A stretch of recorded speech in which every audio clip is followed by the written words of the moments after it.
नमस्कार। आज हम भारत की उस नई ग्लोबल स्ट्रैटेजी को समझने की कोशिश करेंगे जिसके बारे में आजकल दुनिया भर में बात हो रही है। चलिए देखते हैं कि इसके पीछे असल में क्या है। एक तरफ एक मुश्किल ट्रेड नेगोशिएशन, दूसरी तरफ एक नया ट्रेड एग्रीमेंट और फिर एक देश में बनी हाई स्पीड ट्रेन। ये बातें सुनने में तो बिल्कुल अलग लगती हैं, है ना? पर असल में ये सब एक ही बड़ी और सोची समझी ग्लोबल स्ट्रैटेजी के हिस्से हैं। चलिए इन कड़ियों को जोड़ते हैं। तो सबसे पहले समझते हैं कि भारत अपने इंटरनेशनल रिश्तों के खेल को कैसे बदल रहा है। और इसकी शुरुआत होती है पश्चिमी देशों के साथ उसके नए रवैये से। भारत अब एक नए आत्मविश्वास के साथ दुनिया के सामने खड़ा है। एक तरफ वो अमेरिका जैसे अपने पुराने पार्टनर्स के सामने अपनी शर्तों पर अड़ा है, तो वहीं दूसरी तरफ न्यूजीलैंड जैसे देशों के साथ ऐतिहासिक समझौते भी कर रहा है। इस नई स्ट्रैटेजी का जो पहला पिलर है वो ये है कि भारत अब ऐसी किसी भी शर्त को मानने के लिए तैयार नहीं है जो उसके फायदे में न हो। और ये बात वो अमेरिका जैसे बड़े पार्टनर के साथ भी खुलकर कह रहा है। अमेरिकी निगोशिएटर्स का ये बयान कि भारत को मनाना बहुत मुश्किल है, अपने आप में सब कुछ कह देता है। ये साफ दिखाता है कि ग्लोबल ट्रेड की टेबल पर भारत का अंदाज अब कितना सख्त और दृढ़ हो गया है। लेकिन ये सख्ती सिर्फ एक पहलू है। इसके साथ साथ एक बहुत ही स्मार्ट डिप्लोमेसी भी चल रही है। और इसका सबसे अच्छा उदाहरण है न्यूजीलैंड के साथ हुई डील, जो अमेरिका के साथ बातचीत के नतीजे से बिल्कुल अलग है। देखिए, न्यूजीलैंड में जो सफलता मिली वो कोई इत्तेफाक नहीं था। ये भारतीय डिप्लोमैट्स की जबरदस्त मेहनत का नतीजा था।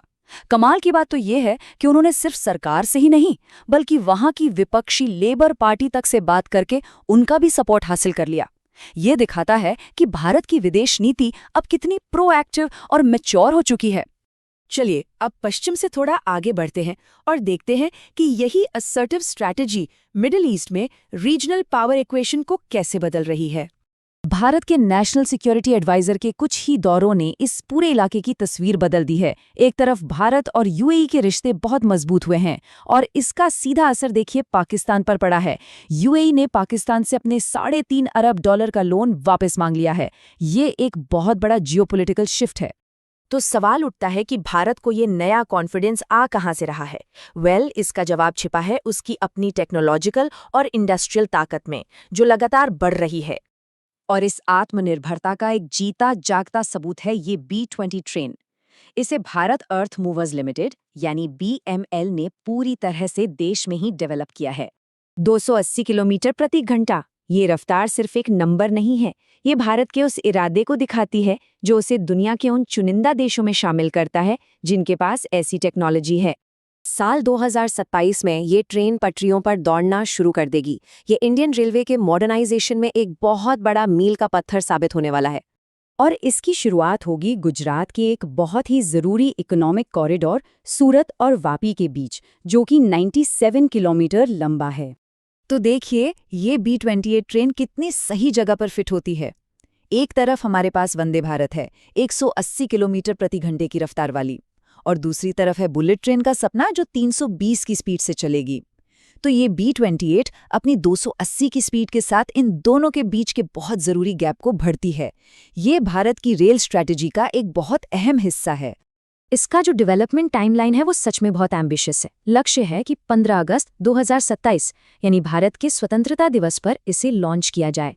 ये पूरी दुनिया के लिए देश की तरक्की का एक पावरफुल मैसेज होगा। तो चलिए अब इन तीनों पिलर्स को यानी डिप्लोमेसी, स्ट्रेटेजिक पार्टनरशिप्स और घरेलू ताकत को एक साथ लाकर देखते हैं ताकि भारत के नए ग्लोबल गेम प्लान की पूरी तस्वीर साफ हो सके।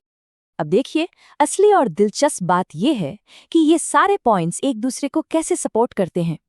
जब देश में BHET जैसी ट्रेन बनती है तो दुनिया में हमारे डिप्लोमेट्स को बात करने का कॉन्फिडेंस मिलता है, और जब डिप्लोमेसी कामयाब होती है तो देश की इंडस्ट्री के लिए नए बाजार खुलते हैं।